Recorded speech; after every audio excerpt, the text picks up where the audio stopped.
गिनती में तुम उलझ गए हो राजन। आज 15वीं बार तुम्हारे कदमों ने हमारी साधना भंग की है। 15 बार एक ही प्रश्न और हमारा वही एक उत्तर। लौट जाओ।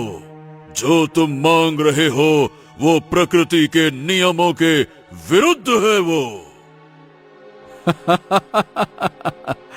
नियम तोड़ने के लिए ही तो मैं यहाँ पे आया हूँ ऋषिवर।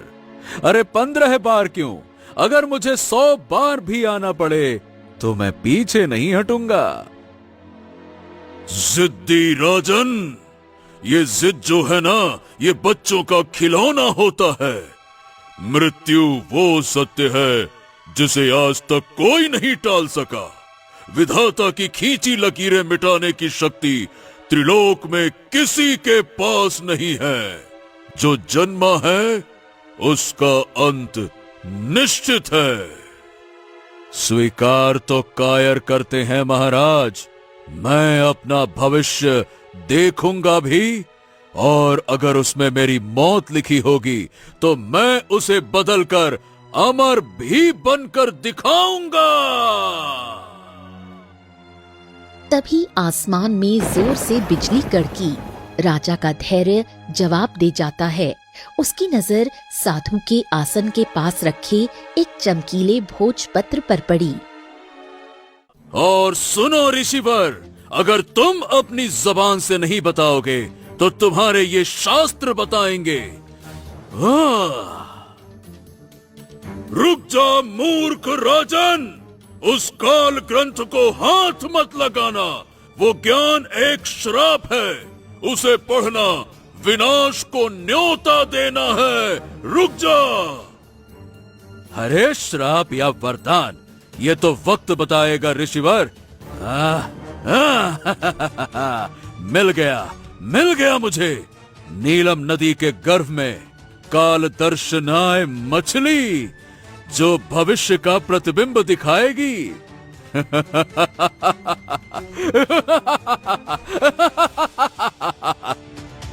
राजन, ये तुमने बहुत बड़ी गलती की है। वो मछली भविष्य दिखाती नहीं, भविष्य को उलझा देती है। उसे ढूंढने मत जाओ, वो तुम्हारी मौत का कारण बनेगी। मौत का कारण। अरे जाओ ऋषिवर, अपनी साधना वादना करो, क्योंकि अब मुझे कोई नहीं रोक सकता। ना तुम्हारा ये श्राप, न तुम। मंत्री, घोड़े तैयार करो, हम नीलम नदी की ओर प्रस्थान करेंगे। चलो।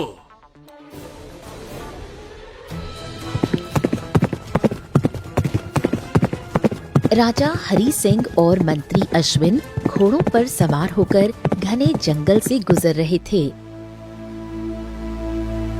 महाराज, मैं क्या कहता हूँ, क्या उस साधु की बात पर इतना भरोसा करना ठीक है? ये इलाका सुरक्षित नहीं लगता महाराज।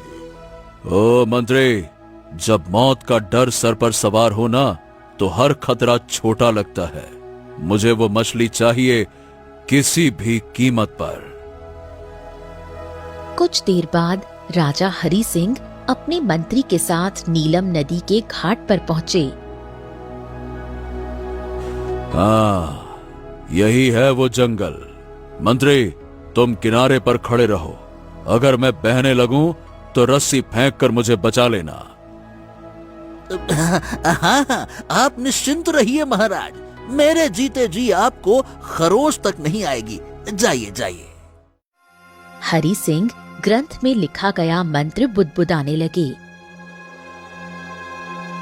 ओम काल दर्शनाय नमो नमः। प्रगटो प्रगटो प्रगटो। ओम। अचानक नदी का पानी उबलने लगा। पानी के बीच से एक सुनहरी रोशनी निकली। एक अद्भुत सुनहरी मछली सतह पर आ गई। उसकी आंखें हीरे जैसी चमक रही थीं। महाराज महाराज महाराज, वो रही वो मछली, वो देखिए।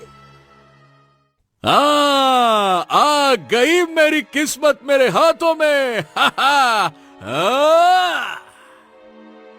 हरि सिंह बिना देरी किए उफनती नदी में छलांग लगा देता है। हरि सिंह तैरते हुए मछली की तरफ बढ़ा। मछली भागने की कोशिश करने लगी, जैसे वो उसका इंतजार कर रही हो। हरि सिंह उसे अपने हाथों में पकड़ लेता है। मिल गई। मंत्री, मंत्री जल्दी से पात्र तैयार रखो, मैं आ रहा हूँ।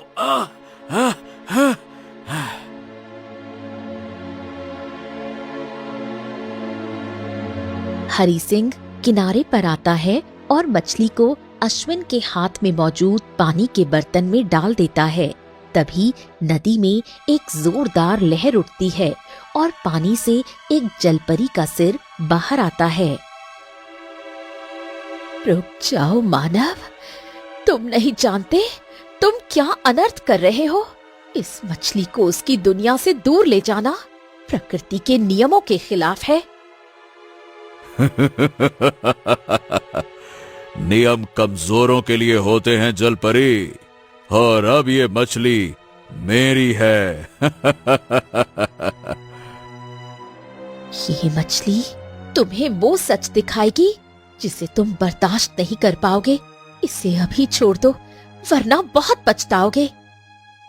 पछतावा? अरे पछतावा तो मुझे तब होगा जलपरी, जब मैं अपनी मौत से हार जाऊंगा, जो कि होने वाला नहीं है।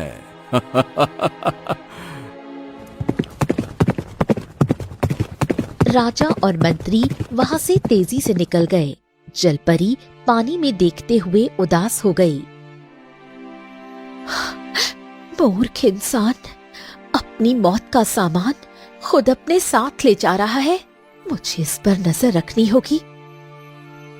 राजा मछली को एक बड़े कुंड में रख देता है और मंत्री को आदेश देता है। मंत्री, तुम बाहर पहरा दो। ध्यान रहे, इस कमरे में कोई नहीं आना चाहिए। मैं ये दृश्य अकेले देखना चाहता हूँ। हाँ, बिल्कुल, जो आज्ञा महाराज।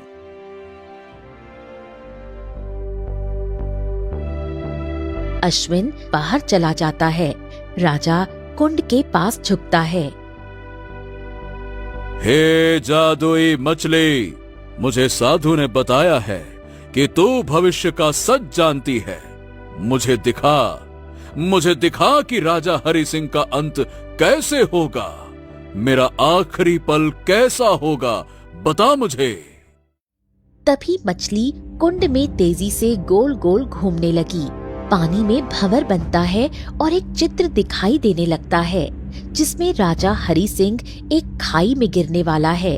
उसका हाथ मंत्री के बेटे दीपक ने पकड़ा हुआ है। दीपक बेटा मेरा हाथ मत छोड़ना। दीपक बेटा मेरा हाथ मत छोड़ना। मुझे माफ कर दो दीपक बेटा। तुम माफी के काबिल नहीं हो हरि सिंह। तुमने मुझसे मेरे पिता को छीना है। नहीं, मैंने ऐसा नहीं किया। जाओ, नरक में जाओ, तुम जाओ। इतना कहकर दीपक हाथ छोड़ देता है। राजा चीखते हुए गहरी खाई में गिर जाता है। राजा झटके से पीछे हटता है। उसका चेहरा पसीने से भीग चुका है।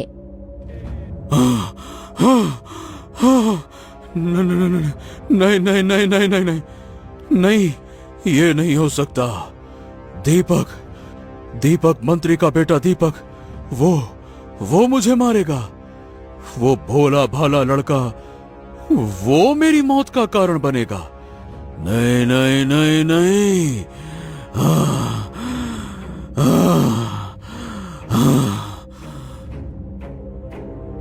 राजा गुस्से में कमरे में टहलने लगा।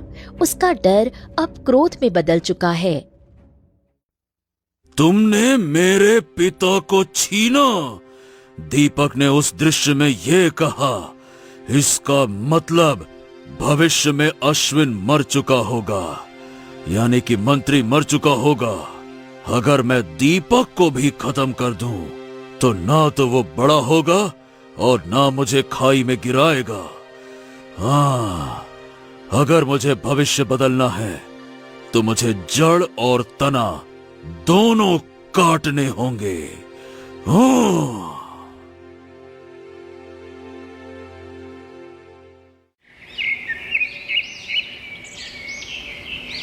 अगली सुबह राजा हरि सिंह अपने कमरे में सेनापति माधव सिंह के साथ बैठा था। माधव, मुझे तुम्हारी वफादारी का सबूत चाहिए। महाराज, आपके लिए तो मेरी जान हाजिर है, आप बस हुक्म करें। मुझे किसी की जान चाहिए सेनापति, लेकिन ये काम ऐसे होना चाहिए जैसे कोई दुर्घटना हो। हाँ हाँ, अवश्य महाराज। नाम क्या है, आप नाम बताइए। नाम है मंत्री अश्विन और उसका बेटा दीपक। क्या अश्विन जी? लेकिन महाराज, वो तो आपके बचपन के मित्र हैं और आपके सबसे वफादार। वफादारी का पाठ मुझे मत पढ़ाओ सेनापति। मेरी जान पर बनाई है वो मेरी मौत है। अगर वो जिंदा रहेगा तो मैं मरूंगा। आज शाम को मैं अश्विन को दोबारा नीलम नदी के पास लेकर जाऊंगा और वहां उसका अंत होगा। और तुम दीपक को संभालोगे। अब ऐसा करो, जाओ और अश्विन को मेरे पास भेजो। जाओ। ठीक है, जैसा आप कहें महाराज। ठीक है, ठीक है।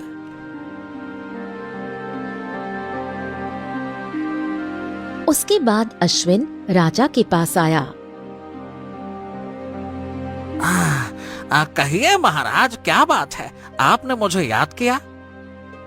हाँ अश्विन, बात ये है मंत्री की, ये वो मछली नहीं है।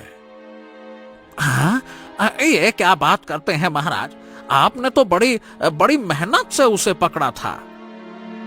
हाँ, पकड़ा तो था, लेकिन वो साधारण मछली निकली। ये कोई भविष्य नहीं दिखाती है।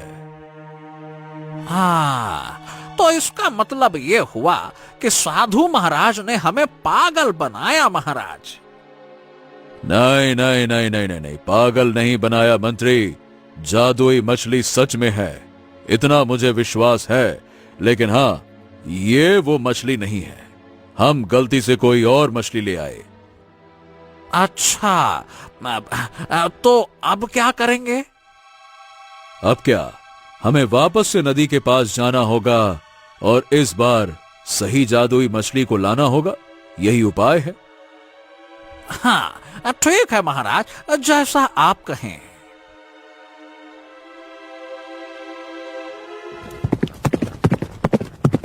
इसके बाद अश्विन और हरि सिंह शाम को नीलम नदी के पास पहुंचे।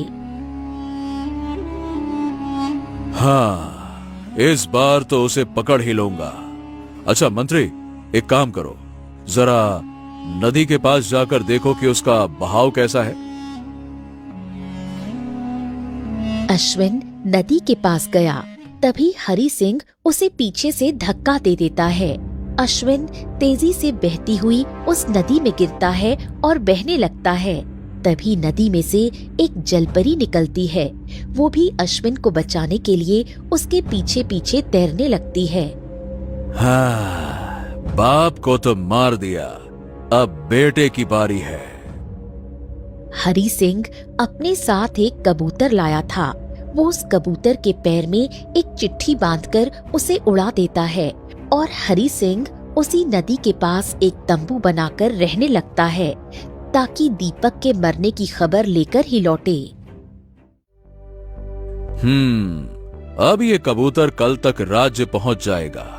चलो, अब सो जाता हूं। हरि सिंह अपने तंबू में सो रहा था। तभी नदी में से जलपरी बाहर निकली। पता नहीं वो आदमी बेचारा कौन था। इतनी कोशिश के बाद भी मैं उसको बचा नहीं पाई। इस राजा ने उसको नदी में फेंका है ये जरूर ही बहुत पापी इंसान है। ऐसे इंसान के पास वो मछली रहेगी तो बिल्कुल अच्छा नहीं होगा।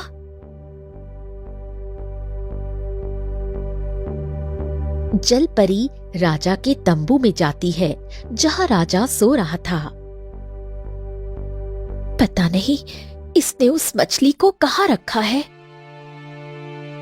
जलपरी राजा के सामान में उस मछली को ढूंढती है, लेकिन उसे वो कहीं दिखाई नहीं देती क्योंकि राजा मछली को महल में ही सुरक्षित छोड़ आया था। लगता है वो मछली यहाँ नहीं है, मुझे लौट जाना चाहिए। जलपरी वापस उसी नदी में चली गई।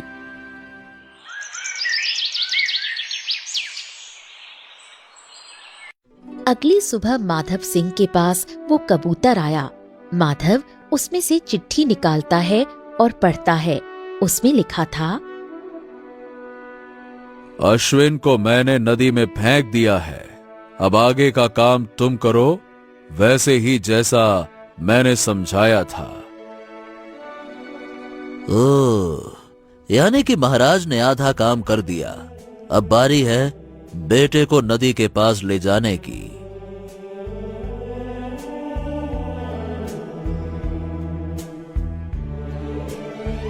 दीपक अपने कमरे में बैठा हुआ था कि तभी माधव उसके घर आया। क्या तुम ही अश्विन के बेटे हो? हाँ हाँ, और आप कौन हैं? बेटे, मैं तुम्हारे पिता का दोस्त हूँ। मेरे पास खबर आई है कि तुम्हारे पिता बहुत बीमार हैं। क्या हो गया उनको? कहाँ हैं वो? अरे बेटा, वो महाराज के साथ एक यात्रा पर गए हैं और वो बहुत ही बीमार पड़ गए हैं। उनकी हालत मरने जैसी हो गई है। क्या?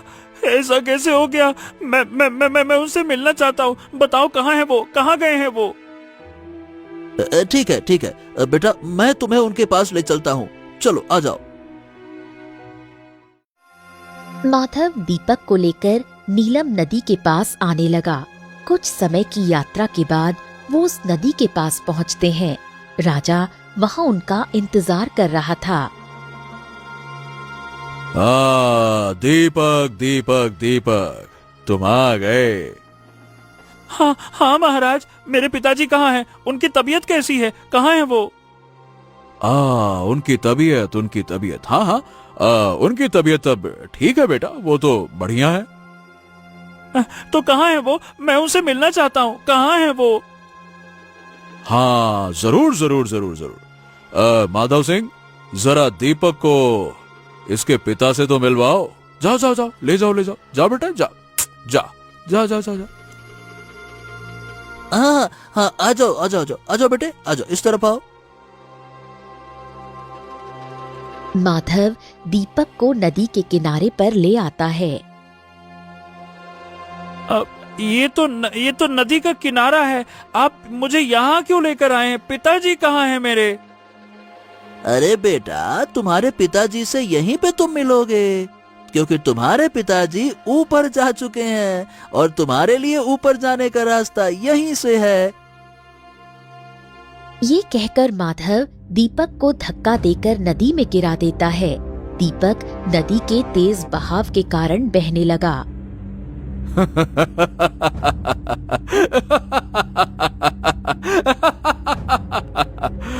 कौन कहता है कि भविष्य बदला नहीं जा सकता? अश्विन का बेटा मुझे मारने वाला था, मुझे, और देखो, मैंने उसे और उसके पिता दोनों को मार दिया।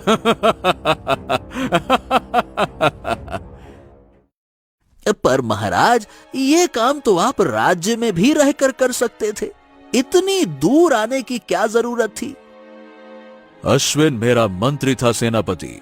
अगर किसी को पता चल जाता कि मैंने अपने मंत्री को मारा है तो राज्य में हंगामा हो जाता।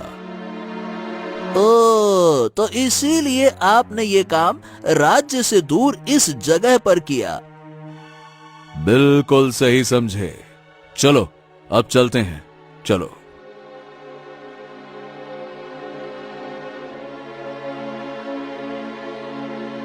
महल पहुंचने के बाद राजा को फिर से अपना भविष्य देखने का ख्याल आया।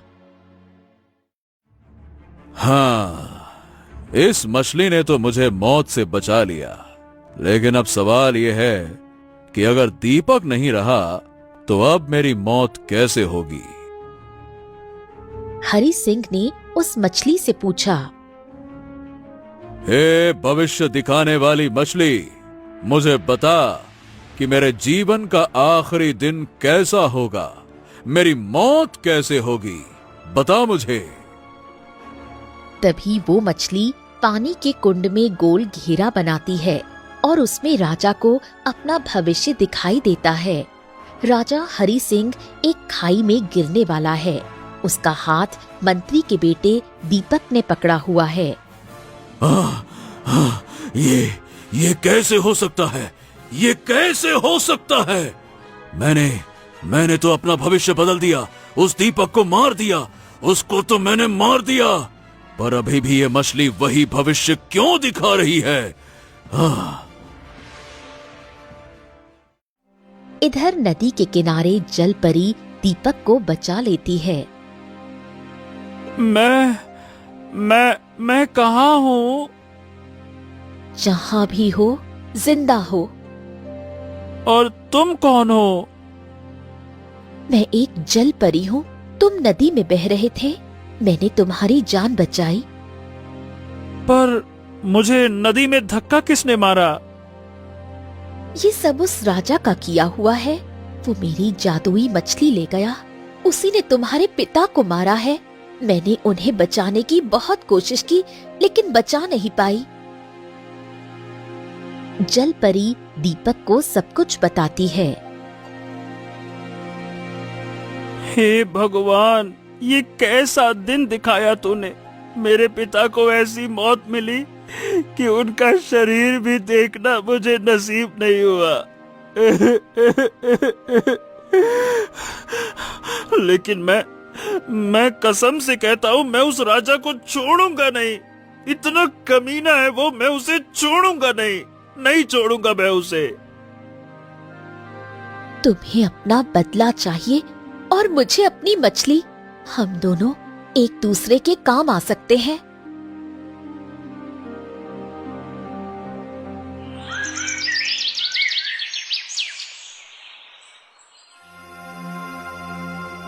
अगले दिन सुबह जलपरी राजा के महल में चुपके से घुस गई। राजा यहाँ आए उससे पहले मुझे मछली को ढूंढना होगा। जलपरी को वो कुंड दिखाई दिया जहाँ पर मछली मौजूद थी। जलपरी वो कुंड लेकर चली गई। राजा अपने महल के बगीचे में घूम रहा था। समझ नहीं आ रहा कि मैं करूं तो क्या करूं। उसको मारने के बाद भी मछली वही का वही भविष्य फिर से बता रही है। कई बार पूछकर देख लिया, वही भविष्य। कहीं ऐसा तो नहीं कि वो दीपक अभी तक जिंदा हो। ऐसा करता हूं, एक बार फिर से अपना भविष्य देखता हूं।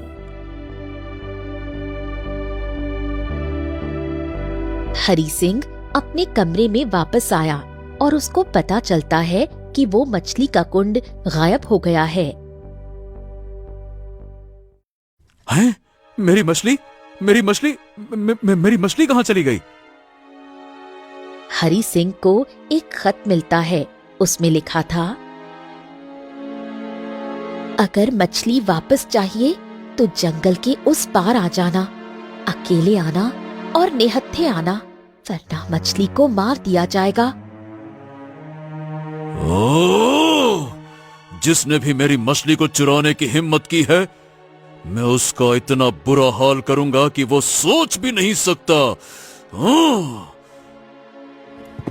राज्य से थोड़ी दूर एक जंगल था। हरि सिंह वहां जाता है। इसी जंगल के उस पार बुलाया था। पता नहीं और कितना बड़ा है ये जंगल। राजा चलते चलते जंगल के आखिरी छोर पर पहुंचा। सामने उसे वही जलपरी हाथ में कुंड लिए हुए दिखाई दी। आ गए राजा हरि सिंह, ये मछली चाहिए तुम्हें, आओ ले जाओ। तुमने मेरे घर पर चोरी करके बहुत बुरा किया। तुम नहीं जानती इसका अंजाम क्या होगा। इतना कहकर जलपरी भागने लगी। अरे अरे भाग कहाँ रही हो? रुको, रुक जाओ, रुक। हरि सिंह जलपरी के पीछे भाग रहा था। भागते भागते वो एक खाई के पास पहुंचा। उस खाई को देखते ही उसके हाथ पैर कांपने लगे। उसका ध्यान जलपरी से हटकर खाई की तरफ चला गया, क्योंकि ये वही खाई थी जिसका प्रतिबिंब उस मछली ने दिखाया था। हरि सिंह उस खाई को देख रहा था। तभी जलपरी वहां प्रकट हुई। दीपक पीछे से आकर हरि सिंह को धक्का दे देता है। हरि सिंह गिरने ही वाला होता है कि दीपक उसका हाथ पकड़ लेता है। हरि सिंह को समझ आता है कि उसने अपने भविष्य के बारे में जो देखा वो सच हो रहा है। बेटा दीपक मुझे माफ कर दो। बेटा दीपक मुझे माफ कर दो। मेरा हाथ मत छोड़ना बेटा दीपक। मेरा हाथ मत छोड़ना, मुझसे गलती हो गई। नहीं, मेरा हाथ मत छोड़ना। क्यों मारा मेरे पिता को? वो तो तुम्हारे बचपन के दोस्त थे। क्यों मारा तुमने मेरे पिता को? गलती हो गई बेटा, गलती हो गई। मुझे माफ कर दे बेटा दीपक। मेरा हाथ मत छोड़ना बेटा दीपक, हाथ मत छोड़ना। तुम माफी के काबिल ही नहीं हो हरि सिंह। तुम माफी के काबिल नहीं हो। ये कहकर दीपक हाथ जोड़ देता है और राजा खाई में गिर जाता है। अब ये नहीं बचेगा। उम्मीद है तुम्हारा बदला पूरा हुआ। हाँ, लेकिन बदले से क्या ही अलग हुआ। मेरे पिता तो वापस नहीं आए ना। वो तो चले गए। जो होना तय है उसे कोई नहीं बदल सकता। हाँ, अब इस मछली को लेकर चली जाओ और दोबारा इसे गलत हाथों में मत लगने देना। जाओ।